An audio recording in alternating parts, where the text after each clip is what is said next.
Everyone, David Aragona and Mike Beer here, taking a look at the Wednesday race of the day. It is race 7 at Gulfstream Park. Before we get to the handicapping, make sure to like this video. Also, subscribe to the Daily Racing Form YouTube channel to not miss any of the content we've got planned over the next few months leading into Kentucky Derby season. Mike, I feel like the Wednesday race of the day has been one of these types of races for the past few weeks. Your favorite kind of race, a synthetic starter optional claiming event. I got a lot to learn about these races, David. Well, we'll see. I mean, we're getting used to them now. At least it seems like that's all they run down at Gulfstream Park anyway. This race actually really competitive, I thought.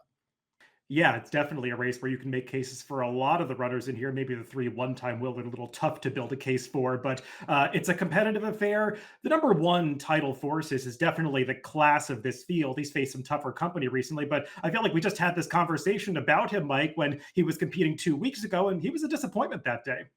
Yeah, that's the real issue for him. Obviously, his good race is going to make him an absolute handful in here, but we just saw him a couple weeks ago, and he was very disappointed in that spot.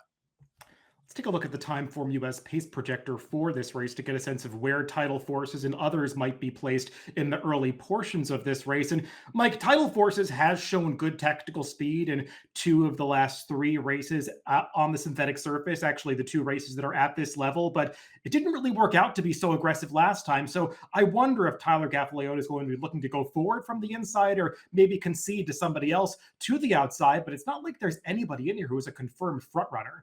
I didn't see this race being run at a fast pace. I guess we'll see how it plays out. The good news for Tidal Forces is he's got a great post here. So all Gaffalione really has to do is make sure he gets out of the gate here, sort of, let him run to the first turn and just see how it plays out. I mean, I don't think they'd be disappointed if he wound up on the lead. At least I wouldn't think they would be. Well, everybody, with this being the race of the day, you know the drill. Free past performances are available. Just go to DRF.com, the race of the day page, and you can get those free PPs and definitely take advantage of that. All you have to do is create a free account on DRF.com, and you get access to this free race of the day past performances every day. So make sure to check that out on the website. Let's begin the conversation with that horse we were just talking about, Mike, on the rail, the number 1 Tidal Forces.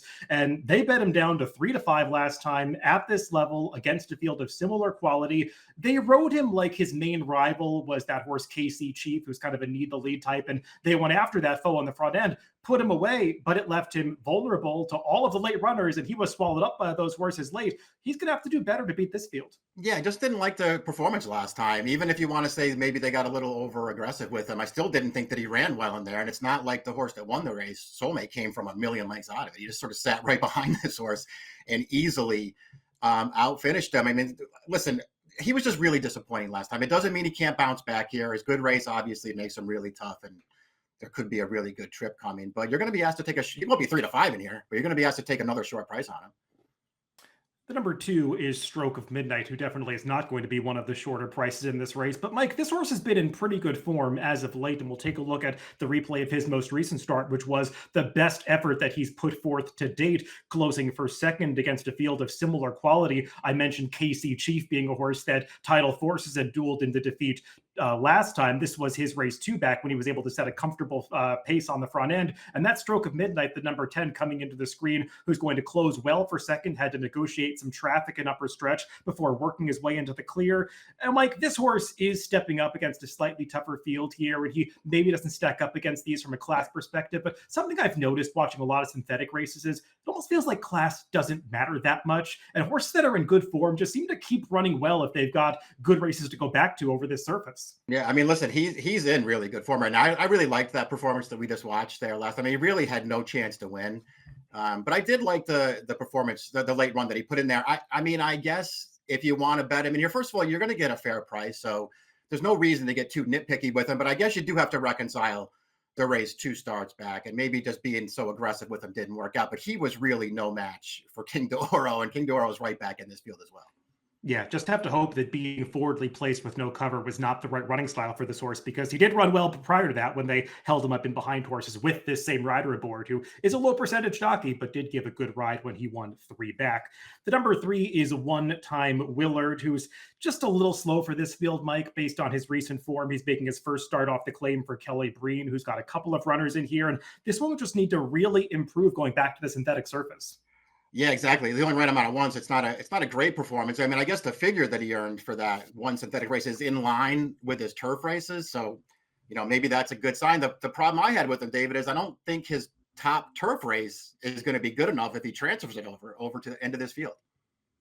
The best thing that you can say about the number 4 King Doro is that he might be a horse that just really loves the synthetic, because his turf races make him a cut below these, but his synthetic races, when you isolate them, and there are only 3 of them, they're 3 of the best performances of his career. He improved to an 88 Beyer when he first got on the synthetic after having run Beyers in the mid 70s prior to that, and then 2 of his last 3 races have been victories over the synthetic at Gulfstream. We'll take a look at the most recent of those, where he got a very good trip from Irad Ortiz, saving ground of the turns, tipping out to the top of the stretch, but he beat a field of decent quality here, Mike, and if he holds his form, he's a major player. Yeah, he's a contender in this race. You're right to isolate his synthetic form too, because he's run well on the surface without fail.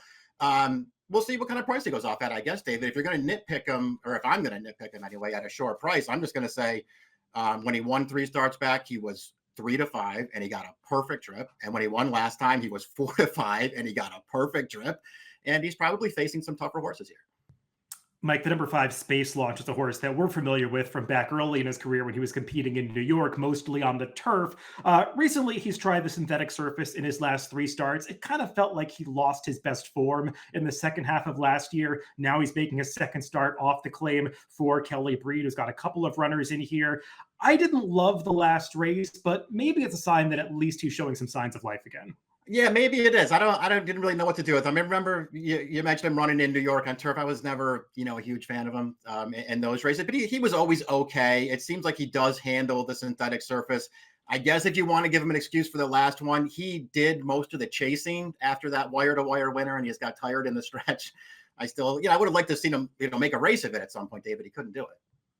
The number 6 is another old class horse that used to compete on the turf in New York, Ever Dangerous, and he's one of 2 in here going out for the Martin Drexler barn. Feels like that's always a theme in these synthetic races at Gulfstream Park, that you've got a couple runners from this stable. And Ever Dangerous, another horse that kind of lost his best form last year. They dropped him into some lower level claiming races, and he's come around, and I think he's found the right class level recently, Mike. My question with him is he quite as good on the synthetic as he is turf? Yeah, I don't know if he is either. I mean, obviously he's got races, his good race anyway. If he can run it on this surface, it's going to make him really tough in here. And I do appreciate the fact that he's got a really tactical running style. So I think he can get a good trip in this race. He's dangerous off the claim here for Drexler. He's just the kind of horse I would never take a short price on. So I just want to wait and see how they bet it.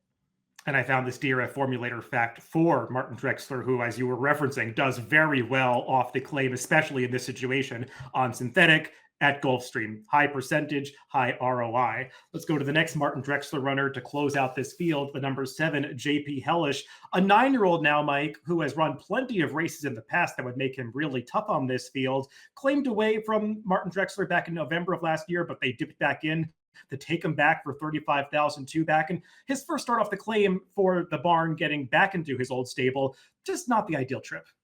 Didn't get a great trip when they took him back and they moved him up in class for that race too. He's good on turf. He's really good on this surface as well. He seems very versatile.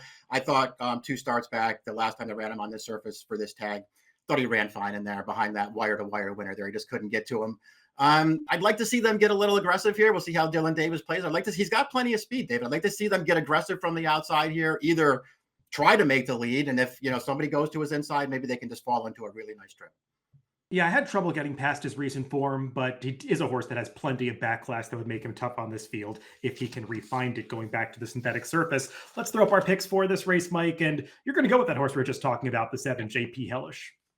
Yeah, the longer I looked at it, David, I just didn't see a ton of pace in here. And I keep looking at his races. He's got plenty of speed, this horse. I'd like to see Dylan Davis come out of there running.